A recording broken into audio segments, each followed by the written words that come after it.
రాష్ట్రంలో జరిగిన డిఎస్సి నియామకాల విషయంలో భారీ ఎత్తున అవినీతి అక్రమాలు జరిగాయని, వీటికి నైతిక బాధ్యత వహిస్తూ విద్యాశాఖ మంత్రి నారా లోకేష్ వెంటనే రాజీనామా చేయాలని వైఎస్ఆర్ కాంగ్రెస్ పార్టీ జాతీయ అధికార ప్రతినిధి, రాజమండ్రి మాజీ ఎంపీ, సిటీ నియోజకవర్గ ఇన్ఛార్జ్ మార్గాని భరత్ రామ్ డిమాండ్ చేశారు.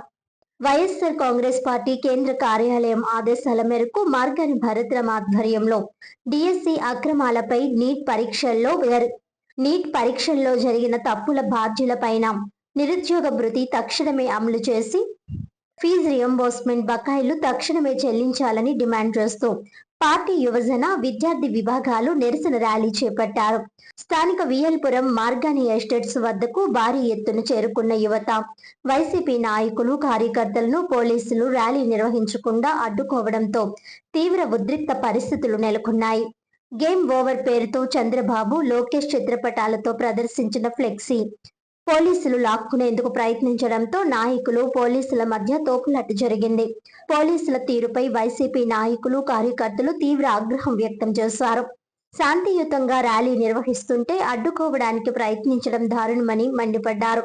మార్గాని భరత్ ఆధ్వర్యంలో అక్కడి నుంచి ఆర్టీసీ కాంప్లెక్స్ మీదుగా తాడితోట వరకు చేరుకొని కూటమి ప్రభుత్వ తీరు నిరసిస్తూ పెద్ద ఎత్తున నినాదాలు చేస్తూ రోడ్డుపై నిరసన చేపట్టారు. పోలీసులు భారీ ఎత్తున మోహరించడంతో గందరగోళం చెలరేగింది.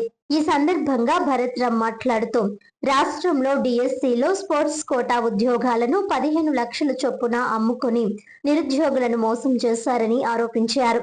ఢిల్లీలో నీట్ పరీక్షల్లో జరిగిన అక్రమాలకు వ్యతిరేకంగా ఉద్యమాలు చేపట్టిన కాక్రోచ్ జనతా పార్టీ తరహాలోనే తాము కూడా ఇక్కడ విద్యాశాఖ మంత్రి నారా లోకేష్ రాజీనామా చేసే వరకు ఉద్యమం నిర్వహిస్తామని హెచ్చరించారు.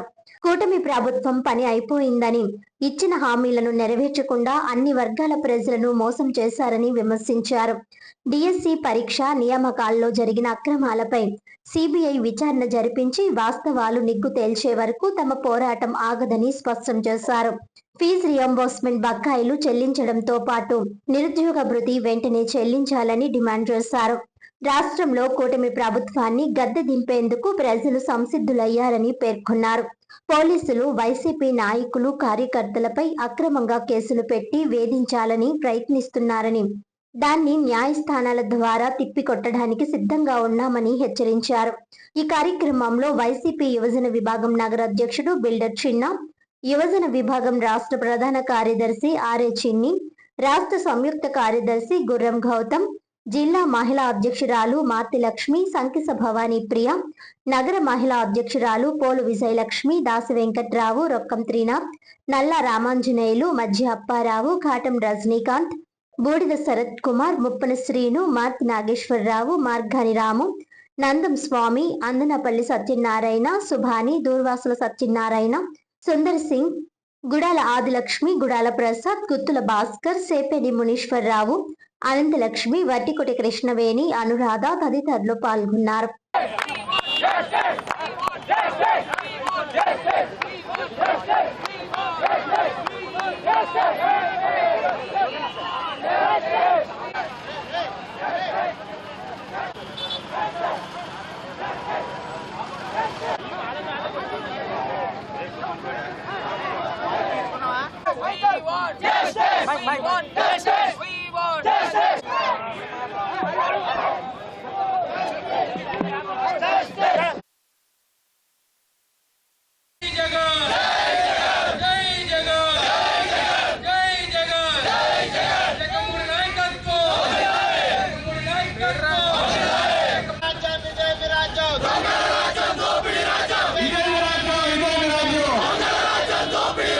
ఇదే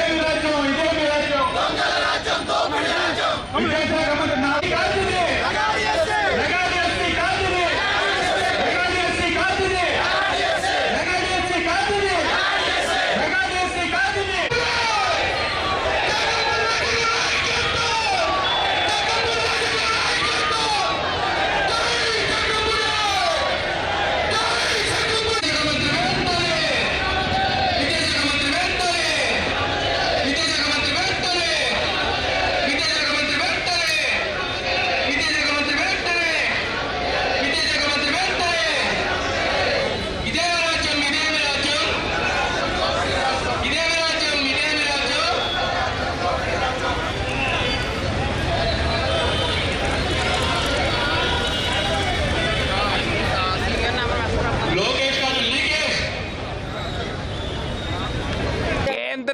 ప్రభుత్వము ఎలాగైతే తలొగ్గి నీట్ పరీక్ష పేపర్ లీక్ జరిగిందో అక్కడ ఉన్న ఎడ్యుకేషన్ మినిస్టర్ రాజీనామా చేయడం జరిగింది.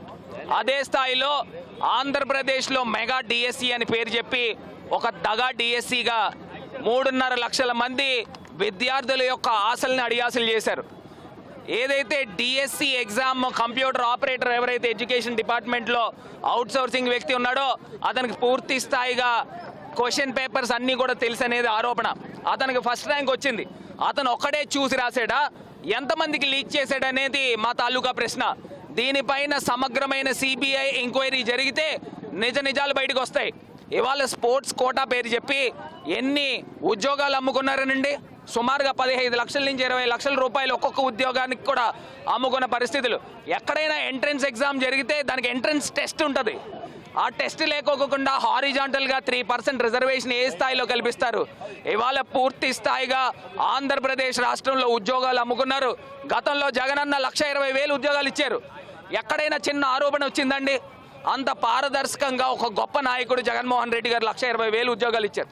వీళ్ళు 16,000 ఉద్యోగాలకి 3 చెరువులు నీళ్ళు తగ్గించి ప్రజలను అందరినీ కూడా మోసం చేసిన వైనం. ఇవాళ కేంద్ర ప్రభుత్వం ఎలా అయితే తలగొగ్గిందో అక్కడ కేంద్రంలో ఎన్డీఏ, ఇక్కడ ఆంధ్రప్రదేశ్ రాష్ట్రంలో కూడా ఎన్డీఏ తలొగ్గి ఇవాళ విద్యాశాఖ మంత్రి నారా లోకేష్ రాజీనామా చేయాలి. చంద్రబాబు నాయుడు కొడుకైనంత మాత్రాన ఇతనికి ఏమన్నా ప్రత్యేక న్యాయము చట్టాలు ఏమన్నా ఉంటాయండి? ఖచ్చితంగా నారా లోకేష్ రాజీనామా చేయాలి. ఆంధ్రప్రదేశ్లో ఉన్న యువతకు అందరికీ కూడా బేషరతుగా క్షమాపణ చెప్పాలి. ఇవాళ 3,000 రూపాయలు నిరుద్యోగ భృతి. వీళ్ళంతా ఎవరండి? జెన్జీస్ కాదా వీళ్ళంతా కూడా? గతంలో 2014లో కూడా ఇదే రకమైన హామీ చంద్రబాబు నాయుడు గారు ఇచ్చి జెన్జీస్ని మోసం చేశారు. ఎప్పుడు కూడా మోసం చేశారు. 18 సంవత్సరాలు దాటిన మహిళలు వీళ్ళంతా ఎవరండి? జెన్జీస్ కాదా? ఫీజు రియంబర్స్మెంట్ మోసం చేసి ఇవాళ తల్లిదండ్రులు అప్పుల పాలవుతూ ఉన్నారు. ఆ విద్యార్థులు ఎవరండి? వాళ్ళు జెన్జీస్ కాదా? ఇవాళ చంద్రబాబు నాయుడు గారు యువత యొక్క ఆగ్రహానికి గురి కాబోతూ ఉన్నారు. వీళ్ళ ఉండవల్లి ప్యాలెస్ని కూడా ముట్టడించబోతాము. భవిష్యత్తులో బేషరతుగా నారా లోకేష్ క్షమాపణ చెప్పిన తర్వాత కానీ ముందరకు వెళ్ళడానికి వీల్లేదు. ఈ ఎన్డీఏ ఆంధ్రప్రదేశ్ ప్రభుత్వం ఖచ్చితంగా బేషరతుగా క్షమాపణ చెప్పాలని డిమాండ్ చేస్తాం.